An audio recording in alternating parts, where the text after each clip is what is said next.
হ্যাঁ আমি সাইডে আছি, তুই সাইডে আয়। ভাই সালাম আলাইকুম। ওয়ালাইকুম আসসালাম। আচ্ছা তুই সাইডে আয়, সাইডে এলে কথা বলতেছি। ভাই একটা কথা ছিল। কি কথা কও? ভাই একটা পোলার কথা কইছিলাম না, শিক্ষিত আছে পোলাটা, একটা কাজের ব্যবস্থা কইরা দেন। কাজ তো আছে রে, এইসব লাইনে শিক্ষিত পোলাপান দিয়ে হইব না, অশিক্ষিত পোলাপান লাগবো। আরে ভাই সমস্যা নাই, পারবো। গরিব তো, অভাবে আছে অনেক, এর লেগে কাজটা খুব প্রয়োজন, একটু দেখেন না ভাই। ঠিক আছে, তুই যেহেতু কইতাছস আমি একবার ট্রাই করে দেখতে পারি।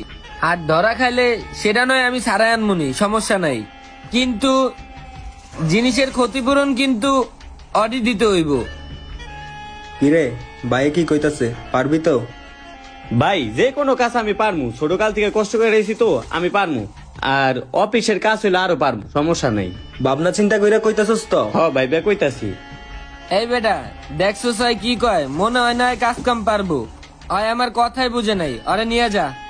আচ্ছা ভাই ঠিক আছে, তাইলে আমি ওরে নিয়ে গেলাম, আর অন্য কোনো পোলাবেন পাইলে আমি আপনার আইনা আচ্ছা, দিব। যা। আসসালামু আলাইকুম। ওয়ালাইকুম আসসালাম। ম্যাম এমন কইরেন না, আমার ছোট ভাইটা লেখাপড়া করছে কিন্তু চাকরি পাইতেছেন না, ওর জরুরি একটা চাকরি দরকার। আর ম্যাম আমার বাইরে আমার কাজের সাইডে নিয়ে আইছি, ও যেন না নষ্ট হয়, আপনার কাজটা অফ করেন না ম্যাম। হইছে হইছে, আপনাগো মতো মানুষদের দরদ দেখাইয়া কোনো লাভ নাই। আপনাগো মুখে খালি বড় বড়ই কথা থাকে, কাজের বেলায় কোনো কাজই পারেন না। ম্যাম বিষয়টা এমন না, একটু অভাবে আছি দেখি তো আপনার অনুরোধ করতেছি।